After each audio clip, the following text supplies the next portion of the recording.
O processo de montagem da parede curva é o mesmo das anteriores. O que a diferencia é a marcação, que parte do raio de curvatura que ela vai ter. Por isso, para se montar uma parede curva, é preciso ter antes de tudo a medida do raio da parede e a localização da origem do raio.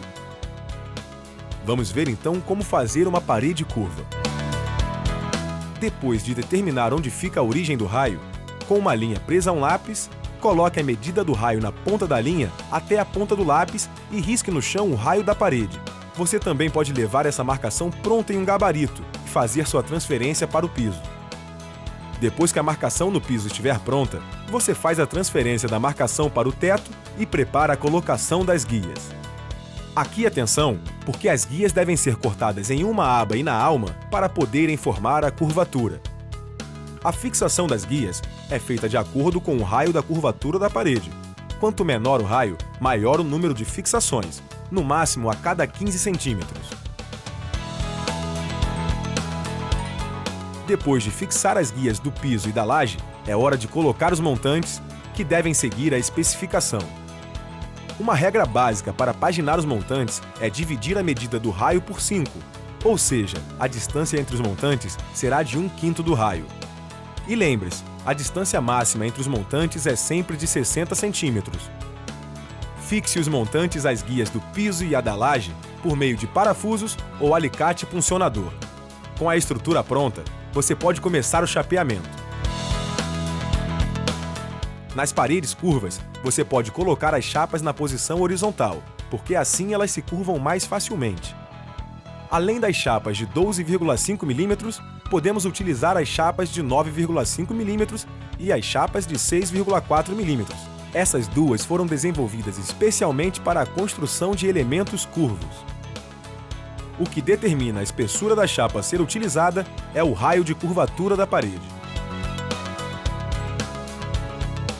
Você também pode umedecer a chapa para facilitar a curvatura e utilizar gabaritos para formatar a chapa de acordo com a sua necessidade. Mas atenção! Toda vez que se utiliza as chapas de 9,5 e de 6,4 mm, deve-se aplicar 2 camadas de chapas. Para ilustrar a montagem, utilizaremos as chapas de 6,4 mm curvadas a seco, sem o uso de gabaritos. As chapas devem ser apoiadas nos montantes e afastadas do piso. As emendas das chapas não podem coincidir no alinhamento, nos lados opostos da parede e na sobreposição das chapas. As juntas verticais, formadas pelos topos das chapas, também devem ser desencontradas. Repare que a fixação das chapas começa pelo meio, vá curvando e aparafusando até fixar toda a chapa. Assim fica mais fácil o seu trabalho. O aparafusamento da chapa deve ser feito em todo o seu entorno com os parafusos a 1 cm da borda. Nas pontas, você deve colocar os parafusos formando um triângulo a uma distância de 5 cm das bordas. A distância entre os parafusos deve ser de 25 a 30 centímetros. Quando a parede receber mais de uma camada de chapas, que é o nosso caso, o espaço entre os parafusos da primeira delas pode ser de 60 centímetros. Já a segunda camada deve ser aparafusada de 25 a 30 centímetros. A profundidade dos parafusos deve ser de 1 mm em relação à superfície. Você deve usar sempre o limitador na parafusadeira.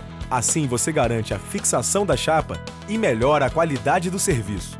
Depois de pronta esta etapa, é a hora do acabamento. Primeiro, você trata as juntas rebaixadas, depois, as do topo, os encontros em ângulo e, por fim, a cabeça dos parafusos.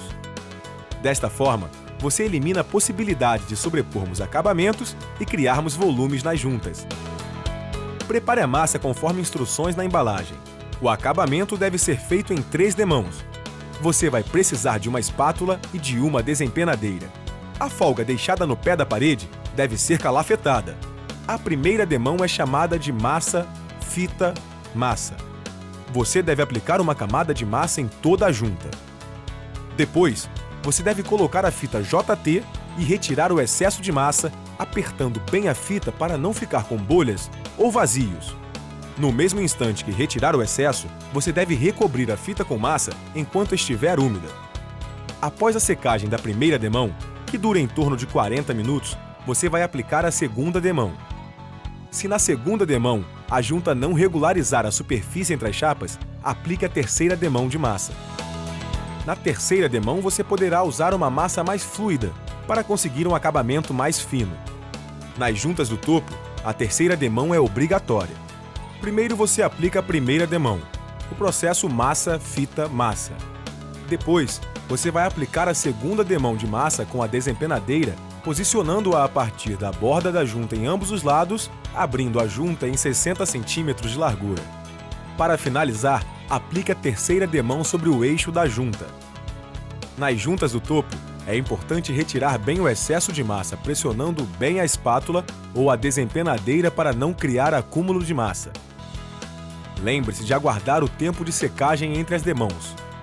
Nos ângulos internos das paredes, você deve aplicar as 3 demãos, só que a fita aplicada na primeira demão deve ser dobrada no ângulo da parede. Já nos ângulos externos de 90 graus, em vez da fita JT, você vai usar uma cantoneira de reforço, ou uma fita CT de papel reforçado com metal. Se os ângulos tiverem mais ou menos de 90 graus, use sempre a fita CT, que tem uma banda metálica de cada lado do vinco. A aplicação das demãos de massa é a mesma. Nos parafusos, aplique 2 demãos de massa em X. A parede está pronta para receber o processo de pintura.